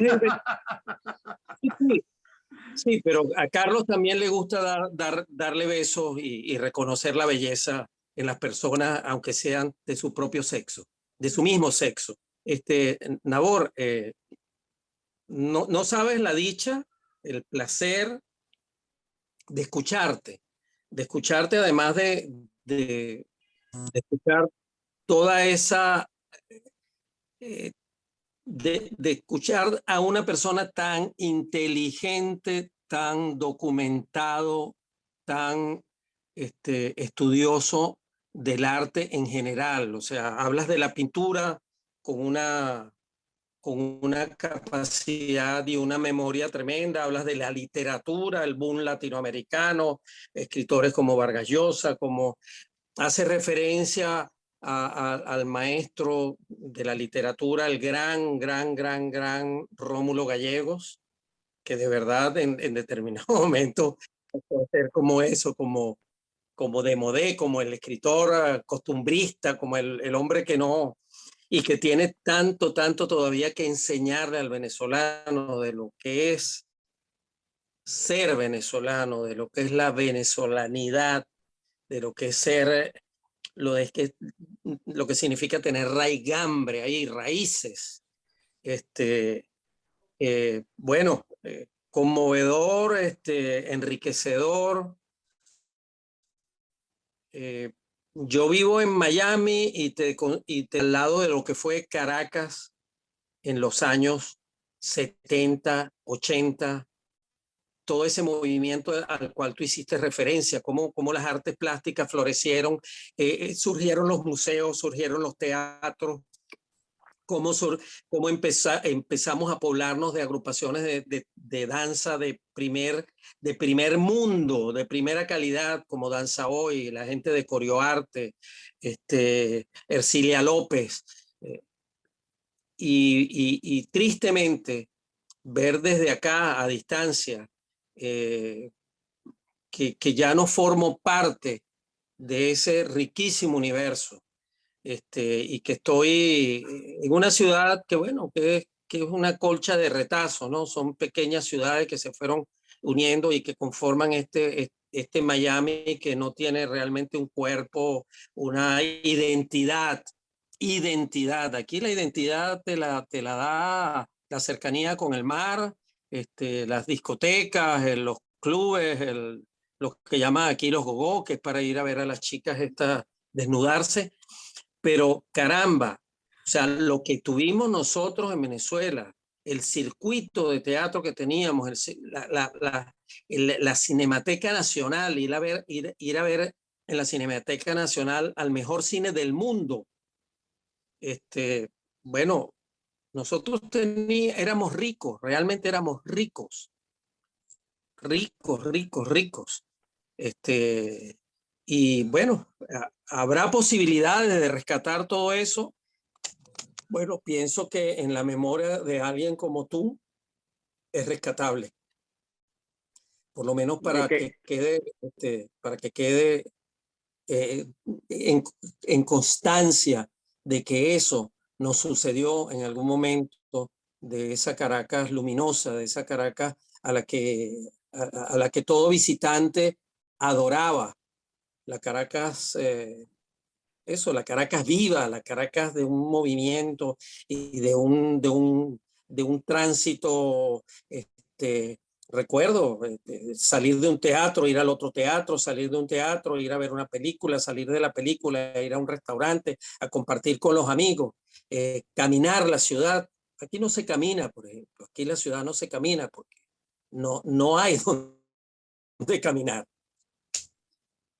Oh, no, era rapidito, o sea, agradecerle a Nabor y a Pablo, pero sobre todo a Nabor esa vena de documentalista, ¿no? Es decir, para mí el echar el cuento y todo el contexto, es decir, el documentar la historia es un arte. Entonces, oye, yo quedé totalmente fascinado con todas estas, con tus intervenciones y esa capacidad de contextualizar y echar el contexto histórico, el político, lo que estaba pasando, eso. Entonces, uno como que uno entiende el hecho teatral, o sea, esa capacidad de poner el contexto y la memoria impresionante que tienes y poner todas esas piezas de rompecabezas juntas, para mí eso es admirable y es la mejor cualidad de cualquier documentalista, ¿no?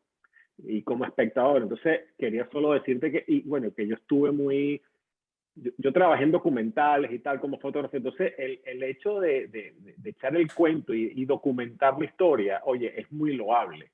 Y te lo agradezco, pues. Gracias. Y hacerlo en vivo, así, hablándolo en vivo, es admirable, o sea. Ok. Pablo, creo que Pablo tiene que hablar, ha hablado muy poco, vale, me da mucha pena porque he monopolizado mucho tu tiempo. Pablo, adelante. Estoy en la clase, perdón, disculpen, estoy en la clase. Mire, esto es una muestra que estoy en clase. Entonces, nada, para mí ha sido un placer encontrarme. Lo que estaba comentando Nabor, que de repente pasan 40 años y me encuentro con Víctor y veo a Armando por allí, a Carlos, no era a Batamarco, Carlos Durán, que tenía siglos que no veía, y vinieron esos momentos de compartir, esos momentos de aprender, esos momentos de enseñar, porque también uno enseña. Creo que habría que estar más pendiente de las investigaciones como esta. Yo estoy seguro de que estas actividades que han realizado Elena, Carlos, tú, Nabor, que has apoyado, son necesarias para la memoria del teatro venezolano, porque si no, se pierden. Y yo creo que uno de los problemas que nosotros tenemos es la memoria. Cuando vamos a buscar algo de qué pasó en teatro, cuesta muchísimo localizar datos o localizar hechos. Hay mucho olvido, hay muchas sombras y nosotros tenemos que rescatarlo. Qué buena la iniciativa de los TESPIS que empezaron por allá, por los 80, 90, que estén recuperando la memoria. Para mí es vital, y mis respetos y mi admiración por ellos y por todos los TESPIS. Sí, muchísimas gracias por la invitación. Sí, fíjense ustedes, amigos, ya que nos están oyendo, para hacer por ahí por los años 70, la referencia crítica era don Carlos Salas, un señor que ya para época ya era un señor, perdón, muy mayor, y él escribió una historia del teatro, y luego estaban Rubén Monasterio, Leonardo Esparra Jiménez, que era diplomático, después regresó, Edgar Antonio Moreno Uribe, que hace tiempo que no sabemos de él, que es quizás quien con más rigurosidad ha hecho un seguimiento del teatro venezolano. Yo creo que está enfermo porque hace tiempo que desapareció. Y estaba, por ejemplo, Eduardo Robles Piquer Ras, que era un arquitecto español republicano, y su hermano llegó a ser ministro del franquismo, por cierto. Y estaba Elena Sassoni, que ya era estudiosa de Roland Barthes, por ejemplo, ¿no? Estaba Javier Vidal, que escribía crítica. Estaba una muchacha que se llamaba Donata Andreuti, por ejemplo.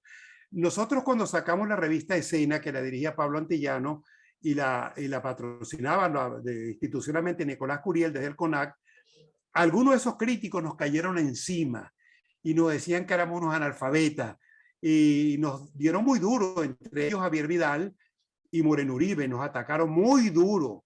Y hablaban de Escena, la revista millonaria, porque esa revista la diagramaba o la diseñaba, esa época se usaba más el término de diagramar que diseñar, Soledad Mendoza, que fue la gran diseñadora del Nacional, que diseñó publicaciones que ganaron premios, y de hecho Escena gana un premio de periodismo por su diseño. Entonces eso hacía que parecía una revista muy cara, pero ahí los fotógrafos ahí eran, Víctor, si me estás oyendo, lástima que no te conocimos, pero los fotógrafos eran José Sigala, Ricardo Armas, el gusano Luis Brito, que eran palabras mayores, por ejemplo, ¿no? De manera que la cosa de la crítica en Venezuela, bueno, por ejemplo, hoy, ¿dónde están? ¿Qué críticos hay ahorita? Es terrible constatar la gran soledad que hay como referencia, no para que digan que es bueno o es malo o aplasten, sino como el análisis. Por supuesto, hay muchas clases de crítica. Una vez se hizo en la librería Cruz del Sur, que estaba ahí frente a la Vesuviana, a veces hacían foros, y se hizo un foro muy interesante sobre la crítica teatral, y estaba Enrique Izaguirre, que ya murió, estaban Elena Sazón, Orlando Rodríguez, el profesor chileno, y yo recuerdo que ellos cuando hablaron, Orlando Rodríguez, que era un pedagogo de primer orden, dijo, yo no soy crítico, yo lo que hago son críticas impresionistas. Imagínense ustedes lo grave que significó aquella afirmación. Elena Sazone, que era una española dura, le respondió y le dijo, un momentico, yo sí me he formado. Pero para que ustedes vean, lo que pasa es que muchas veces, en el caso de Venezuela, la crítica ha surgido de los lugares más impensados. Yo nombré hace poco al poeta Fernando Paz Castillo. Pues Fernando Paz Castillo fue en su época, en los años 30-40, crítico de artes plásticas, crítico de literatura, porque no habían críticos de arte ni críticos de literatura. José Gregorio Hernández, el santo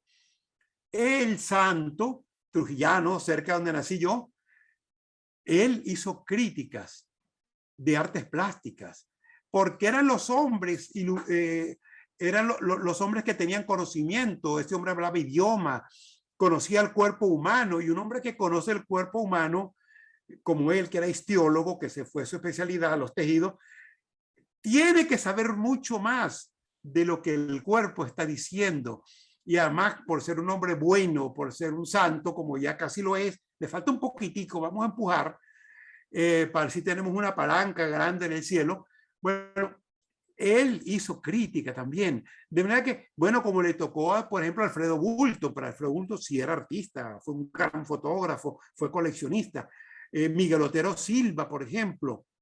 Entonces, los hombres que tenían luces en aquel momento tenían que dedicarse también a esas cosas porque no había quien las hiciera, y eso hizo que ustedes que son de teatro recuerden que como de repente grandes poetas como Ida Granco escriben teatro, Uslar Pietri, que era más que todo cuentista, novelista y ensayista, escribe teatro, el mismo Rómulo Gallego y otros cuantos más que se me escapan en este momento, de manera que de alguna forma el país les reclamó que hicieran algunas cosas, que las hicieran mientras se creaba una cepa, una capa de nuevo, que pasó un poco lo que pasó también con los directores de orquesta. No sé si ustedes recordarán, pero aquí la Sinfónica de Venezuela tenía para cada concierto dominical un director invitado. Esos directores venían de España, de México, Estados Unidos, de Italia, de Francia, de los países de la Europa del Este, porque en el campo de la música no había tanto rollo ideológico. Y cuando uno leía aquellos currículos, esos tipos habían sido alumnos o asistentes de Foncarayan, de Christoph Penderecki, de Eugene Ormandy, de las grandes batutas del momento. Esos eran el relevo, esos venían a dirigir aquí. ¿Por qué dirigían ellos? Porque en Venezuela no habían directores de orquesta. Después que el maestro Sojo muere, que es el que funda la Sinfónica Venezuela en el año 30, quedaron muy pocos. Gonzalo Castellano, que acaba de morir, pero aquí se creó un vacío hasta que aparece Alfredo Rugele, Eduardo Marturé, Rodolfo Sagrimbeni, Felipe Iscaday, otra, y unas muchachas que les pido perdón porque en este momento no recuerdo los nombres. ¿Y cómo pasó con la ópera? La ópera la dirigían los grandes directores europeos, porque en Venezuela no habían directores de ópera.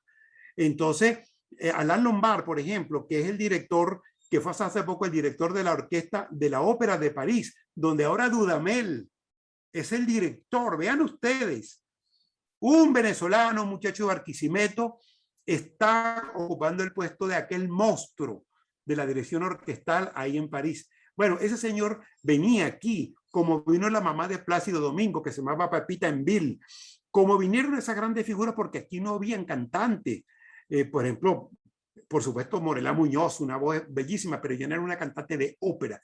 Ella no tenía una voz para un personaje trágico, para un personaje de Aida, para un personaje de Mozart, para un personaje de Bellini.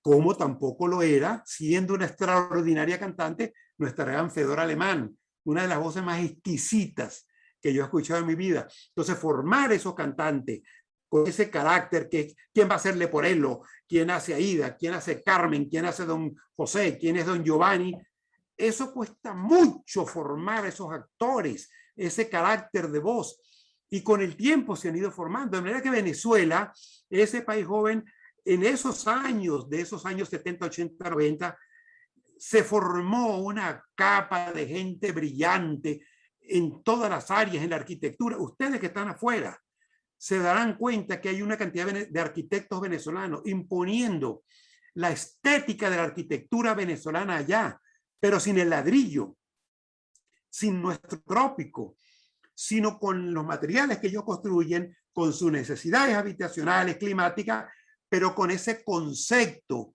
que le sembró Carlos Raúl Villanueva, que le sembró Malaucena, que le sembró Wallis, que le sembró Sanabria.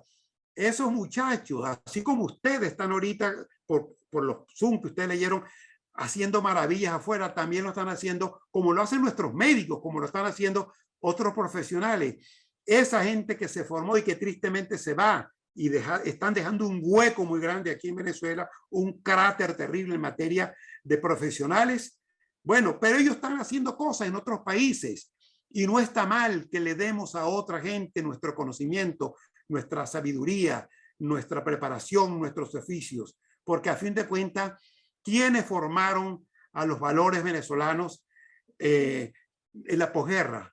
Los europeos que vinieron huyendo de la posguerra, Gego, Leufer, Nedo, Luisa Richter, toda esa grande figura, ellos no nacieron aquí, los Gasparini.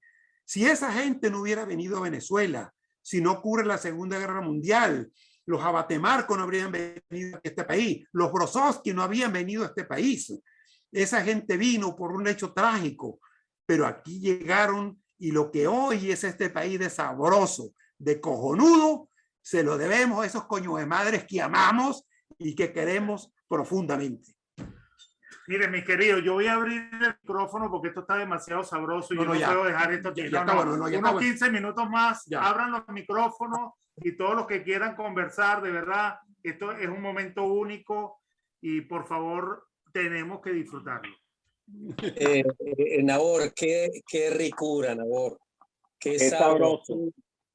Qué sabrosura. Mira, cuando hablas de los Brozovsky, de los Abatemarco, mira, yo soy, mis dos apellidos son Díaz y Morales. El Liboski es un injerto, pero, o sea, yo estuve casado con Lorena Cariani, entonces los Cariani, Alexandra Cariani, gran periodista del sector cultural venezolano, excelente, extraordinaria. Mis hijas son Morales Cariani, y ahora están, bueno, una en España, la otra en Boston. Italiana. Ma, me piace molto parlare di lei. Caramba, eso es lo que somos nosotros. Esa riqueza es la que somos nosotros, Nabor. Y qué bueno que tú lo trajiste aquí a colación, porque siempre se ha discutido, ¿no? Que la conquista que vino a destruir, no. Yo creo que lo definió muy bien Arturo Larpietri cuando dijo, habló del encuentro de dos mundos, en lugar de una conquista, el encuentro de dos mundos. Es verdad que pasaron cosas terribles y que hubo genocidio, que se mataron indígenas, pero al final el resultado de todo esto es lo que somos nosotros los venezolanos. Así es. Bueno, yo puedo agregar a eso, mi papá es italiano, es decir, yo soy inmigrante, yo estoy ahorita en Canadá, soy inmigrante. Mi papá fue inmigrante, él llegó a Venezuela de 23 años después de la Segunda Guerra, él llegó en el 52. Esa generación que ustedes están hablando, ¿no? Con los portugueses, con los españoles, de los carpinteros, los panaderos, de las bombas de gasolina, los libaneses con las tiendas de aquí a allá, o sea, es un país de inmigrantes y esa es la riqueza, ¿ves? Los descendientes de los esclavos, entonces, oye, esa mezcla de la negritud con europea y que todo el mundo se mezcló. Eso es algo bonito que yo creo que no sé si pasó en otros países, no, pero en Venezuela todo el mundo se mezcló, ahí hay mezclas de todas las etnias, entonces eso creó una cosa fantástica, ¿no?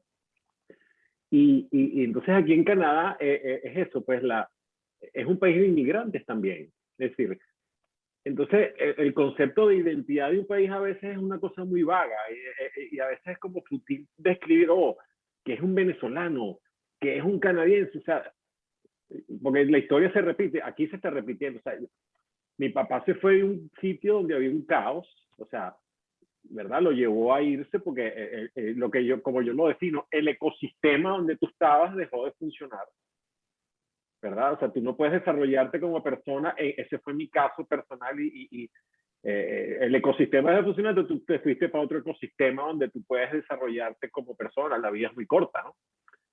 Entonces esa fue la decisión que yo tomé a los 40 años, bueno, se toman las decisiones que quiera tomar y yo admiro mucho a la gente que todavía está luchando allá y están allá como ustedes echándole bola en sus pequeñas islas de belleza y en sus pequeñas islas de bienestar y de coño, o sea, yo de verdad los admiro.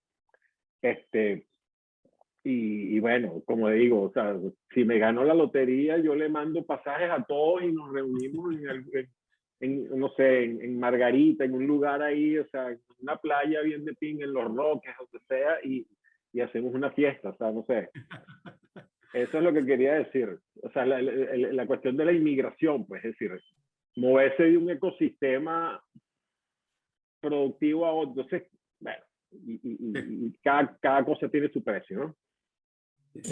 Yo quiero agregarle algo rapidito a esto. Mira, yo también estoy en un país de inmigrantes. Estados Unidos lo conformó y lo hizo lo que es hoy día Estados Unidos, la inmigración. Los italianos, los irlandeses, una parte francesa, españoles. Y estoy además en Miami, que es Miami. No digo la Florida, porque en la Florida hay más norteamericanos que suramericanos. Pero la Florida, Miami, es como la capital de Latinoamérica hoy día, porque aquí convergen todos los desplazados de los países más pobres de Centroamérica, nicaragüenses, hondureños, guatemaltecos, costarricenses, los haitianos,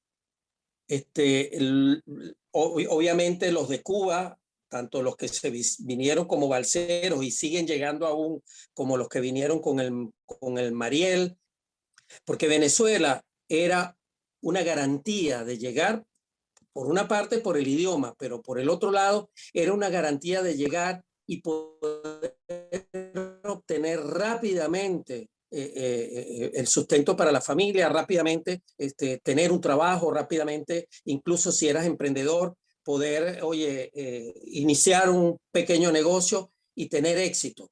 Bueno, para muestra lo que pasó con los portugueses, los italianos, los españoles, que llegaron a Venezuela en barcos con una mano atrás, otra adelante, una pequeña maletita, y después, construyeron lo que es la Venezuela de hoy día, buena parte de lo que es la Venezuela de hoy día. Entonces, yo cuando veo desde acá eso, que yo estoy como inmigrante en un país que ha sido receptor de inmigrantes de todo el mundo, y digo, pero si Venezuela lo fue, Venezuela, ese país pequeño, eso es lo que fue, y constatar por, por testimonios de personas de distintas nacionalidades que ellos tenían a Venezuela como ese norte. Tengo amigos acá cubanos que me dicen, yo soy más venezolano que cubano, porque en Venezuela construí un hogar, en Venezuela hice amigos, en Venezuela me sentí como nunca me sentí en algún otro lugar. A propósito de ese ADN, se me fue la palabra, del gentilicio venezolano, ¿no? Desde los apellidos que están aquí, apellidos europeos, centroeuropeos, y resulta que esa gente que llegó aquí establece un vínculo con el pasado, con la historia de nuestro país, como es el caso de Alberto Aristilleta, que pertenece a una de las familias de mayor linaje de la historia del país, una familia ligada a episodios muy bellos, ¿no? De cosas que nos pasaron, ¿no? Y eso es importante, que Thespis haya logrado reunir, vincular a esa gente, ¿no? Yo he visto algunas fotos de unos muchachos morenos, ¿no? Ahí, y yo digo, qué bueno que están ahí, qué bueno que están ahí, porque no son los catiritos de la metropolitana. Esto lo digo, ojo, sin prejuicio, sino lo digo en el sentido de lo real. Y uno dice, aquí está, también aquí se expresa esa Venezuela, ¿no? La de los apellidos para arriba. Yo por lo menos sé que 5 generaciones para atrás, por papá y mamá, son venezolanos, por ejemplo, andinos. Pero aquí está, quizás el apellido más antiguo que tenemos aquí es Aristilleta, y ahí estuvo vinculado a Thespis. Y luego los hijos de los inmigrantes que están ahí, y ahora los hijos de esos hijos que están ahí también. Eso es hermoso, ¿ves? Eso es una forma también de construir país, también así se construye el país. Bueno, yo creo que ya está como bueno, ¿verdad? Que Dios los bendiga, gracias. Gracias, estoy muy conmovido, muy conmovido. Oye, gracias, Nabor, te agradezco mucho este rato, la pasé divino. Sí, igualmente. Pero 2 horas y media que se han ido volando, que se han disfrutado de una manera que no te puedo ni contar. De verdad que yo estaba mirando a cada rato cuánto me quedaba de batería, esperando que me alcanzara para no perderme nada de lo que se está diciendo acá, porque de verdad que lo he disfrutado y he gozado un montón y he aprendido un montón con el intercambio de... ¿Aló? Creo que al final sí, se me está batería. acabando la batería. No, no sé hasta dónde me oyeron, simplemente decía que fue un gusto compartir este rato con ustedes, un gusto verte nuevamente, Fernando. Un gusto verlos a todos y nada, que los veré mañana nuevamente en la charla de la 1, porque las posteriores me resultan un poco tarde por el cambio de hora, por la hora de acá, que son ahorita las 9:30, pero a la de la 1 de la tarde ahí estaré mañana para la clausura. Okay. Gran saludo a todos. Muchas gracias, Carlos. Bueno, ya saben que esta tarde a las 3 sale, ya pronto, en 2 minutos, sale el video de Moisés por YouTube. Y esta noche a las 8 vamos a tener la lectura dramatizada. Bueno, realmente fue grabado y va a estar comentado, va a ser así, sincrónico y asincrónico a la vez, con nuestro querido equipo de Mujeres entre Golpe y Golpe, otra obra de Fernando Iboski. Así que muchísimas gracias por estar aquí. Y bueno, ya compartiremos esto en YouTube cuando lo podamos editar. De verdad, de corazón, Nabor, Pablo, gracias. Gracias por estar siempre ahí.